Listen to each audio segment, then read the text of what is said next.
Throwing it back to our early roots in NASCAR this weekend at Darlington, well, we have another back-to-back winner for the second time this year, and it's another Gibbs guy.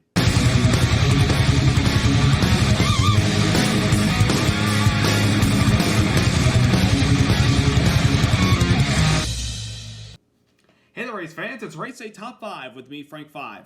Darlington Raceway, the Lady in Black, the track too tough to tame, one of the challenging racetracks, but one of the most historic racetracks that we go to every single time. This track has been part of our sport since the beginning of NASCAR and has remained a staple with amazing moments and amazing finishes over the years at this historic track. And on Throwback Weekend, we honored the history of our sport with some relatively iconic paint schemes and all the series that compete this weekend, the Cup and Xfinity Series. But yesterday, on a track where it was challenging and tricky, which is always the case, it came down to overtime at the very end of the race and a pit crew that solidified one driver's trip to Darlington Victory Lane for the 5th time. Let's get into all that happened at the track too tough to tame. Number 1. Hamlin gets it done thanks to his pit crew. Denny Hamlin captured his second win of the season, his first back-to-back winning season, or back-to-back races for the first time in quite some time. He won yesterday's Goodyear 400 in overtime, beating William Byron, Christopher Bell, Tyler Reddick, and Ryan Blaney for the victory.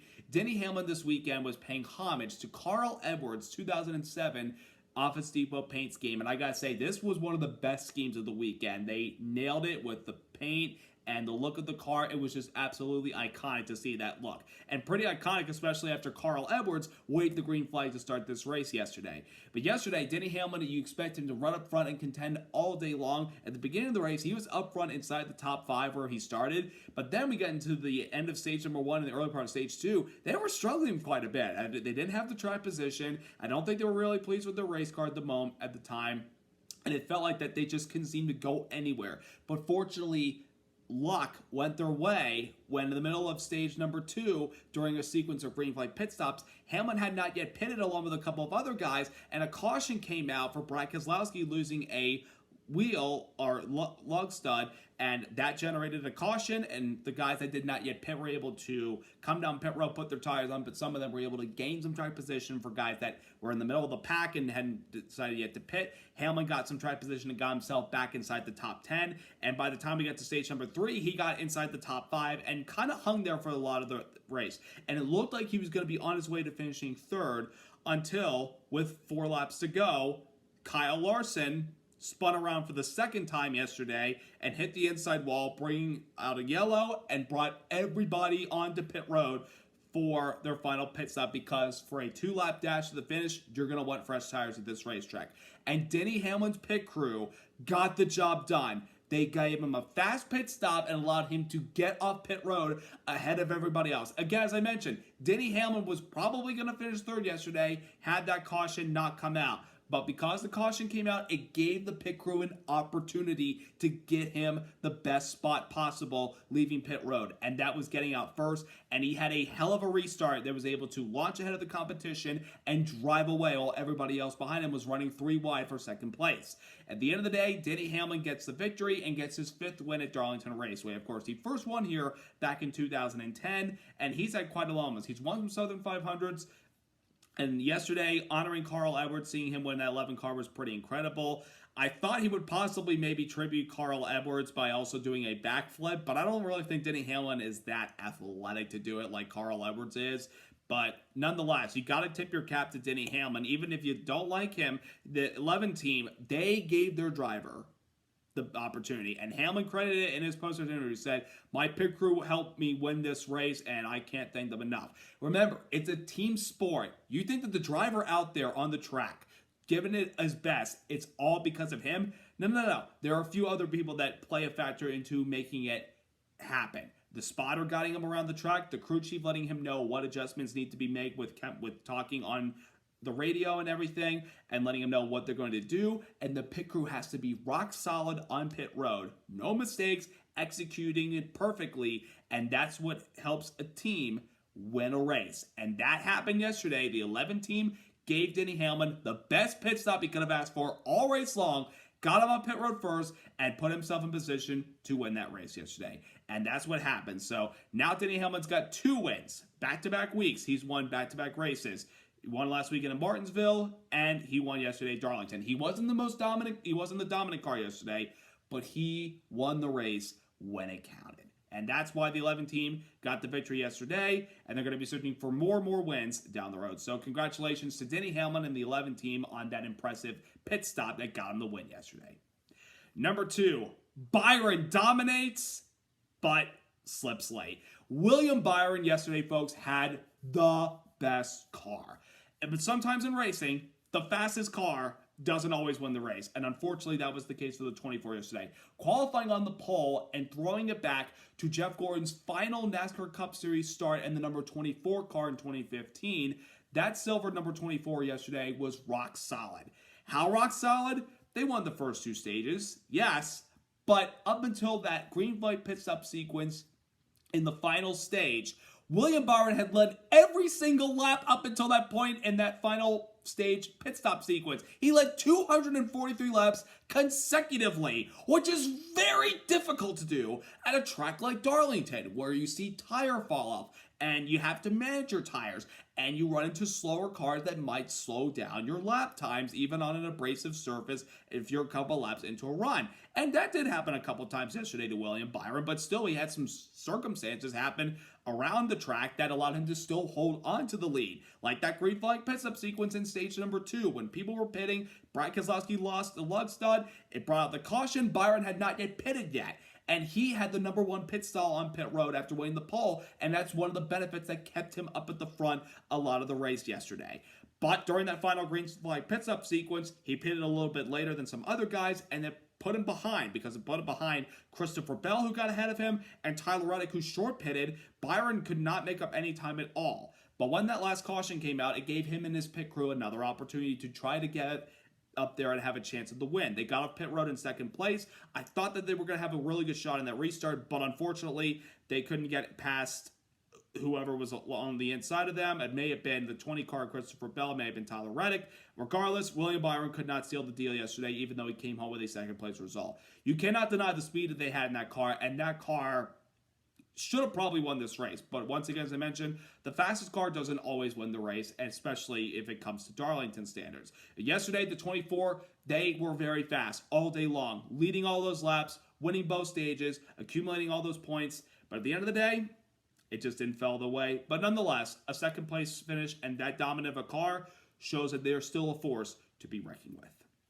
Number 3, heartbreak for Blaney. Ryan Blaney almost had a chance to win yesterday at Darlington for driving a throwback honoring his dad, Dave Blaney's first and only win in the NASCAR Xfinity Series in a Charlotte race back in 2006.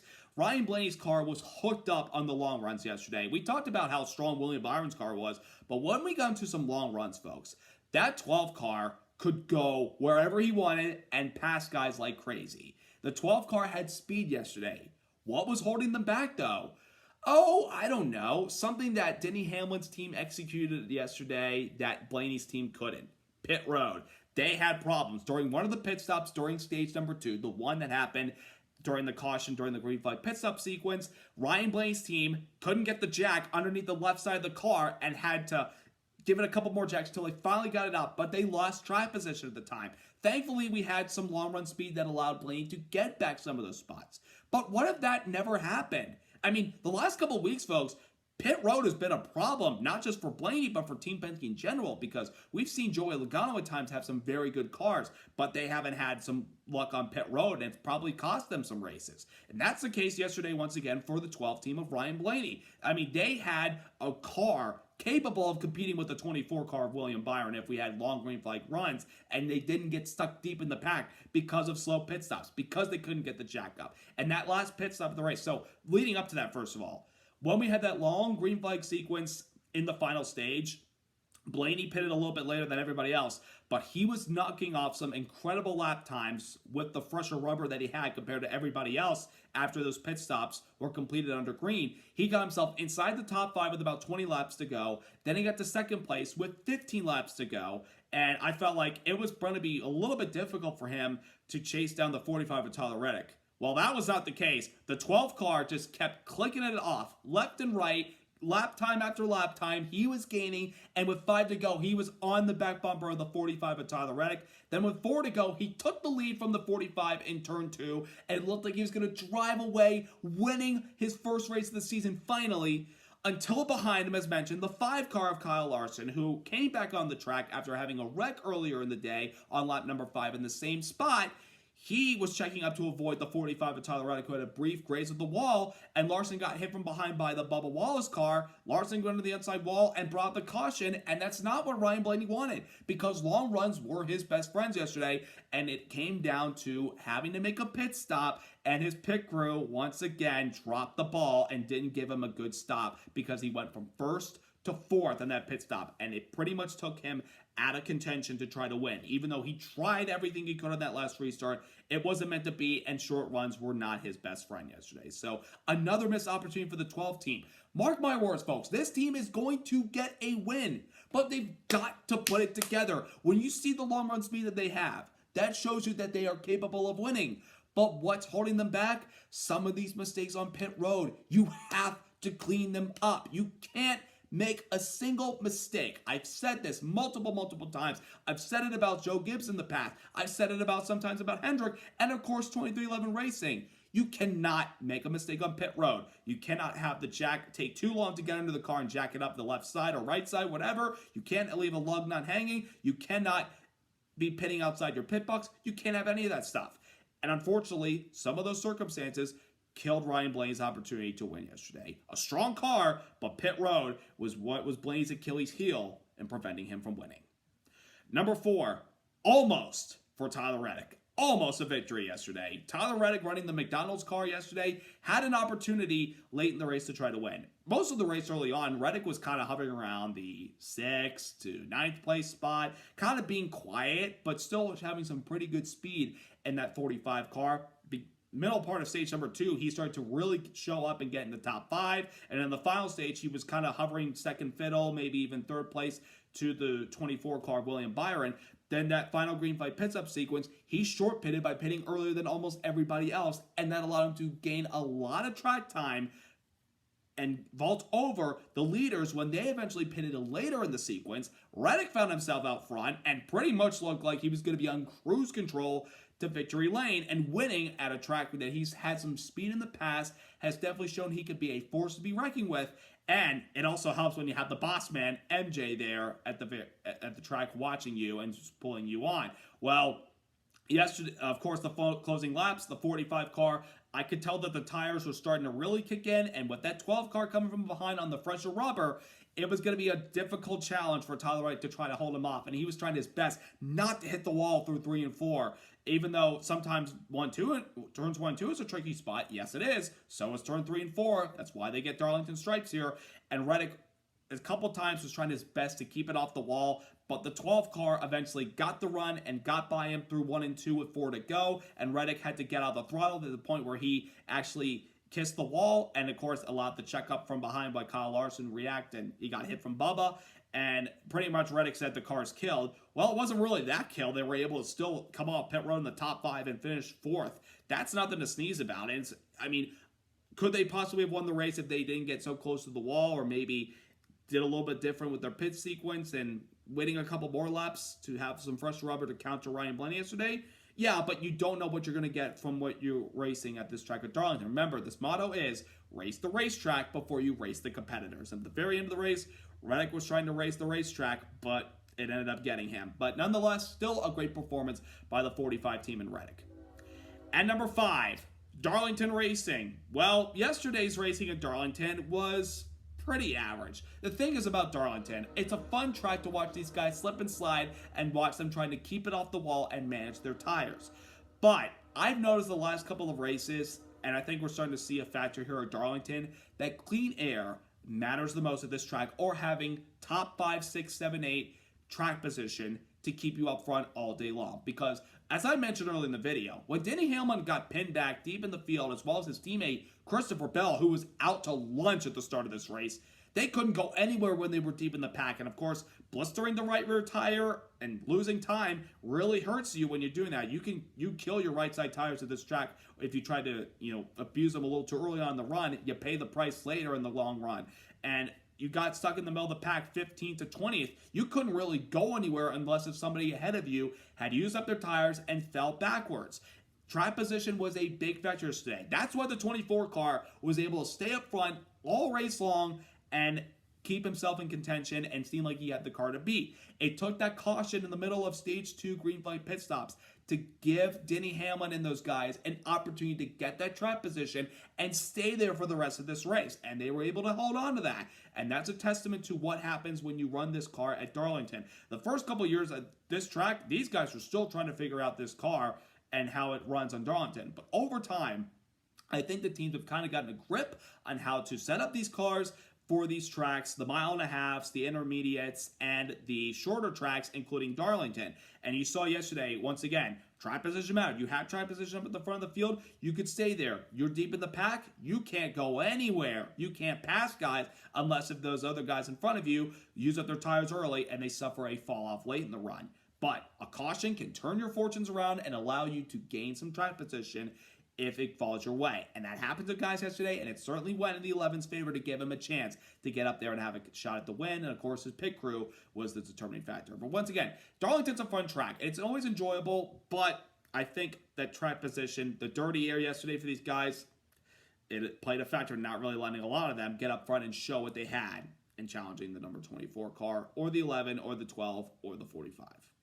But this throwback weekend at Darlington was always a lot of fun to see all these throwback schemes and these guys running these iconic throwbacks. Of course, mentioned Hamlin with the Edwards throwback, Blaney honoring his dad, Byron honoring Jeff Gordon, Kyle Larson, even though he had that 2 wrecks yesterday, is Tony the Tiger throwback with Terry Labonte's 2003 Southern 500 win. Iconic. Joey Logano throwing it back to Cale Yarborough in the 70s. That was a really cool paint scheme too. John Hunter Nemechek, albeit different colors, same font style as his dad's Bell South car from 1997 to 99 with Team Sapco, Joe Nemechek. That was a really cool design. There have been some good throwbacks this weekend. Some were good, some were not so good, but I mean, it's still cool to see these teams pay homage and remember the glory days of our sport and remember where we've come from and everything. It was cool to have those moments. It was cool to have Carl Edwards wave the green flag to start the race as a NASCAR Hall of Famer, and it was cool to have the Petties, Richard and Kyle join us in the booth. And then stage 2, we had the hero of last year of Western North Carolina, Greg Biffle, join us in the booth. And he brought some really good insight too, watching the track, being a former winner of Darlington twice in the Cup Series in 05 and 06. Really cool to hear from the Biff. And of course, we all thank him for the contributions he made in helping all those that were affected by the devastation that hit Western North Carolina last year. We can't thank Greg enough for his contributions. A real patriot right there. But a fun weekend at Darlington. It's always a blast whenever these guys go to this historic racetrack. Now we're off for some more short track racing at Thunder Valley, the world's fastest half mile, the last great Coliseum. And in Dale Jr.'s words, it's Bristol, baby. Bristol Motor Speedway. We had a hell of a race last year with a lot of tire fall off with these guys losing the tires about 12 to 15 laps into a run. It was absolutely chaotic, and it provided perhaps the best spring race at Bristol we've had in quite some time. Could we have that happen this upcoming race? Well, it depends on the tire compound that we bring, and it depends on if these guys, are able to be comparable and find with a softer tire that could probably grain faster on this track. We will see what happens, but it should be a fairly entertaining one, I hope. And Bristol Motor Speedway, tempers will flare, but of course, it's always good and entertainment for the fans watching at home and at the track getting a good product. So we're going to see what happens next weekend at Thunder Valley and who's going to be happy, and we'll see who's possibly angry. So I hope you all have a wonderful rest of your week. Subscribe, like, and congrats once again to Denny Hamlin, the 11 team. Impressive win yesterday at Darlington.